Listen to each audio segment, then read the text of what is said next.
गांव में रहे तो साथी लोग पार नहीं पाते थे बुद्धि के, इतना उपद्रव किया कि गांव छोड़ा। कभी कभी जो दिव्यता भी बलाई हो जाती है। दिल्ली में गए, एक अध्यापक थे, उनका बेटा सहपाठी था, मैं प्रथम श्रेणी से पास होता था, उन्होंने उपद्रव किया। मैंने कहा दिल्ली छोड़ता। मैं निसारन में गया, वहां के संत ने बहुत सम्मान दिया, स्नेह दिया। बाद में देखा कि इसकी बुद्धि का पार पाना कठिन है। दुष्टता तो नहीं थी, पर बुद्धि तो भगवान की दी हुई। भयंकर विष दिया गया, कदाचित तो विष न दिया जाता तो पता नहीं कितनी बुद्धि होती। अभी भी बुद्धि खराब नहीं है, लेकिन विष दिया गया। तो यह भी एक विचित्र बात। हमारा पतन हुआ है, उत्कर्ष होता गया। गांव छोड़ा, दिल्ली छोड़े, निमसालन छोड़ा, न चाहने पर भी शंकराचार्य का पद मिल गया। यहाँ भी कोई उपद्रव तो नहीं करता है, यहाँ भी कोई उपद्रव करता है तो अपने मौलिक स्वरूप में शेषनाग होकर के शेष रहूंगा। हानि क्या, कुछ भी हानि नहीं। इसलिए अपने मार्ग पे चलना चाहिए, मार्ग पे चलना चाहिए। जो टांग खींचने वाले उनके टांग खींच जाते। भगवान सूर्य के चरण के दर्शन नहीं होते, इतनी तेजस्विता से युक्त भगवान का चरण है। तो राधे श्याम खेमका कल्याण के संपादक वो आए माघ महीने में, प्रयाग में आ जाते थे सुबह। हमने कहा आप लोग टांग खींचने का प्रयास करो, मेरी टांग दिखे तब तो खींचोगे, मेरे टांग का दर्शन ही नहीं होगा, खींचोगे क्या आप? यही है, टांग पकड़ के खींच लेंगे, टांग दिखे तब तो खींचोगे। इसलिए कोई किसी को दुख नहीं देता। दुख की घाटी भगवत कृपा से आती है। दुख में व्यक्ति धैर्य धारण करे तो बढ़ते ही जाता है। 6 महीने तक साथियों ने इतना उपद्रव किया, घर में बंद रहा, बाहर चाकू लेकर घेरे रहते थे। अब वो सब 2-4 कटहल वाले हैं, समझे? कटहल वाले 1-2 बेटा, 1-2 पोता पोती है, 2-4 कटहल वाले। तो वो सब दुष्ट ही थे।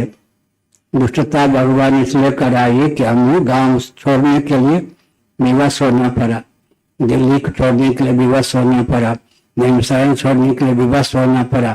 रणछोड़ होते गए और उठते गए, किसी का दोष नहीं। वो पांव खींचने वालों ने बड़ी कृपा की, यह पांव खींचने का प्रयास किया तो उत्कर्ष होता ही गया। इसलिए यहाँ पर किसी में द्वेष न हो। भगवान की कृपा से सब प्रकार की परिस्थिति होती है। प्रतिकूल परिस्थिति में कोई धैर्य धारण करे, प्रतिकूल परिस्थिति लोगों को ऊपर उठा देती है। जिनके पांव न फटे बीमारी, सो क्या जाने पीर पराई। बहुत घाटी पार करके शंकराचार्य हुए हैं ना। और जो गोद लिए होते हैं, श्रृंगेरी आदि की प्रथा है, विद्यार्थी होते हैं विद्यालय में, जो शंकराचार्य होते हैं, जो विद्यार्थी जच जाए कालांतर में, उसको शंकराचार्य का पद दे देते हैं।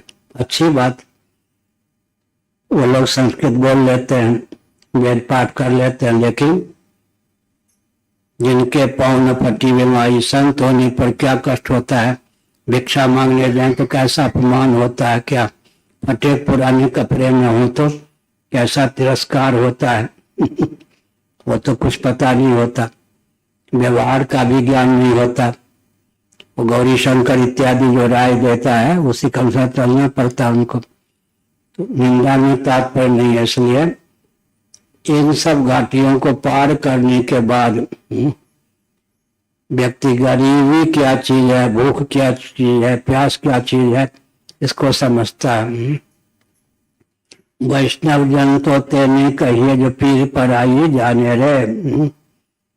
वैष्णव जन तो तेने कहिए जो पीर पर आई जाने रे। दूसरों के कष्ट को नहीं समझता, जाके पाँव न फटी बीमारी, सो क्या जाने पीर पर आई। बहुत आस्था पूर्वक उस समय जो शंकराचार्य थे श्रृंगेरी में गया, पैदल बेंगलोर से पैदल, बेंगलोर भी पैदल ही गया था, बेंगलोर से पैदल, तलवे से रक्त गिर रहे थे, फटा पुराना कपड़ा था, लोग पागल या भिखारी समझते थे। गया, कौन है, कहां से आया? मैंने कहा जब आप नैमिषारण्य गए थे, आपकी सेवा में कोई त्रुटि न हो, मुझे नियुक्त किया गया था।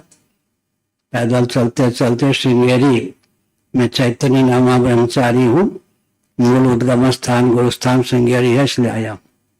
भग भग यहाँ ही स्थान मिलेगा। 10-15 कदम चला, पांव से रक्त गिर रहा था तलवे से, फिर आ गया तू। हमने कहा आप शंकराचार्य हैं, मुझसे भूखे प्यासे चला नहीं जाता है, तलवे से रक्त गिर रहे हैं, फिर भी अगर आपको हम अच्छे नहीं लग रहे हैं, लगता है कि रोटी देनी पड़ेगी, तो मैंने सोचा शंकराचार्य के दृष्टि के सामने सही छूट जाए तो अच्छा। कुछ पढ़ा लिखा है? हमने कहा मुझे भूख प्यासे बोला नहीं जाता, मेरी परीक्षा ले रहे हैं, मुझे तो बोला नहीं जाता। नहीं मानता, अच्छा जा, ये जंगल में भैरव जी का मंदिर है, नदी के तट पर, घोर जंगल, वहां जंगली गाय इत्यादि। यहाँ पुजारी से कहा कि बरामदे को खूब गीला कर देना ताकि इसके कमर में दर्द हो जाए, भग जाए। उन सब कष्टों को भी देखा। क्षमता नहीं, महाराज जोशी मठ के शंकराचार्य, वहां भी गया, क्या दुर्दशा हुई, या तो भिखारी या पागल लोग समझते थे। इससे सिद्ध हुआ कि संतों के यहाँ भी